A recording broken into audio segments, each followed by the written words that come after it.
ഭർത്താക്കന്മാർക്ക് വിധേയരായിരിക്കാൻ ഭാര്യമാർക്ക് കഴിയണം. ആ വിധേയത്വം അടിമത്തമല്ല, ആ വിധേയത്വം അന്ധമായ അനുസരണമല്ല. തിരുത്താനും നേർവഴി നടത്താനും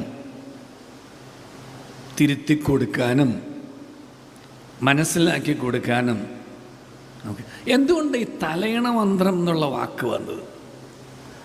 തലയണ മന്ത്രം വെച്ചാൽ തലയണയിൽ വെച്ച് മന്ത്രിക്കുന്ന വാക്കുകളാണ്. അതെന്തുകൊണ്ടാണ്? അത് നമ്മുടെ സ്വകാര്യ ജീവിതത്തിൻ്റെ സ്വകാര്യത എന്നുള്ള അർത്ഥം മാത്രമല്ല, അത് ഭാര്യയും ഭർത്താവും തമ്മിൽ മാത്രമുള്ള സ്പേസും വോയിസുമാണ്.